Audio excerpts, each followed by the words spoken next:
Dans cette vidéo, je vais résoudre entièrement avec vous un exercice de type partie 1. Un exercice de restitution organisée de connaissances. L'exercice demande d'exposer le mécanisme qui assure la reproduction conforme de l'information génétique d'une cellule à une autre. Le mécanisme biologique qui assure la reproduction conforme de l'information génétique d'une cellule à une autre est la mitose. Et avant qu'une cellule ne s'engage dans la mitose, elle traverse une phase qu'on appelle interphase. Il va donc s'agir pour nous, dans cet exercice, de décrire l'interphase et les différentes phases de la mitose. Avant de continuer, je voudrais que tu mettes en commentaire la ville depuis laquelle tu suis cette vidéo. Je suis le professeur Adebola. Commençons donc.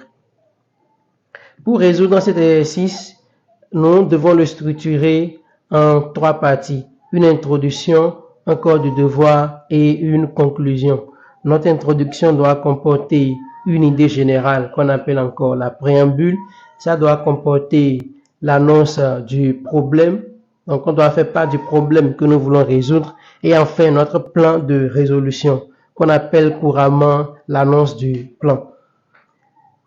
Certaines cellules se reproduisent par simple multiplication associée et forment des clones. Ces cellules sont toujours identiques à leurs cellules mères du point de vue de l'information génétique. Ça, c'est notre idée générale. Le problème, c'est comment la complémentarité entre l'interphase et la mitose assure-t-elle la reproduction conforme de l'information génétique d'une cellule à une autre. Mon plan maintenant, c'est, après avoir expliqué comment l'information génétique est doublée pendant l'interphase, nous montrerons comment elle est dédoublée pendant la mitose. Et je continue avec le corps du devoir. Toute reproduction conforme est caractérisée par un cycle cellulaire.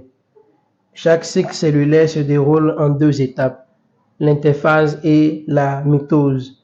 L'interphase est divisée en 3 phases. Nous avons la phase G1, S et G2.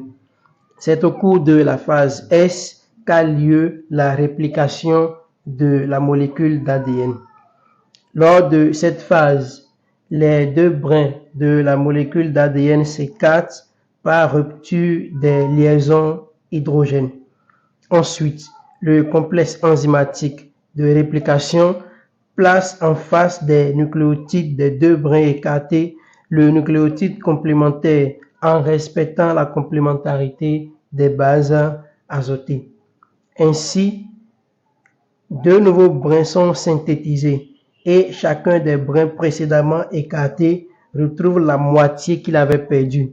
On obtient donc 2 molécules filles d'ADN identiques à la molécule initiale. La suite du corps du devoir. Le matériel génétique est donc qualitativement conservé. Le chromosome à une chromatide de la cellule mère devient donc un chromosome fissuré à 2 chromatides, renfermant donc 2 molécules d'ADN. L'information génétique est donc doublée au cours de cette phase. Après l'interphase maintenant, la cellule s'engage en mitose. Et la mitose comporte la prophase, la métaphase, l'anaphase et la télophase.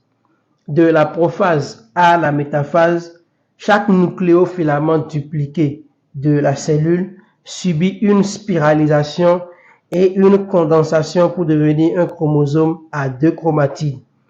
Au même moment, le fuseau de la division se forme.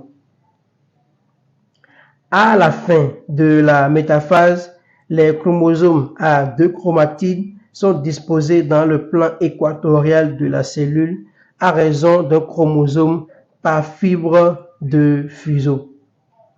À l'anaphase, il se produit le clivage du centromère de chaque chromosome dupliqué, suivi de la séparation des 2 chromatides sœurs et leur ascension polaire. Le même nombre de chromosomes fils migre vers chaque pôle et il se forme alors à la fin de la télophase deux cellules filles identiques entre elles et à la cellule mère du point de vue information génétique. L'information génétique vient donc d'être dédoublée. Nous allons illustrer les deux phases caractéristiques de la mitose. Ces deux phases-là sont la prophase et l'anaphase. Donc la première image que voici vous montre une cellule en anaphase. Et la deuxième photographie vous montre une cellule en... La première photographie vous montre plutôt une cellule en prophase et la seconde photographie vous montre une cellule en anaphase. Voilà, nous allons continuer donc avec la conclusion. La reproduction conforme de l'information génétique, comme nous l'avons vu dans le corps du devoir, d'une cellule à une autre se fait par la duplication semi-conservative de la molécule d'ADN qui assure une duplication du programme génétique de la cellule. Ça, c'est l'interphase, suivie maintenant de la mitose. Et la mitose répartit de façon équitable le programme génétique de la cellule dans deux cellules filles, de telle sorte que cette dernière ait le même programme génétique que la cellule mère dont elles sont issues.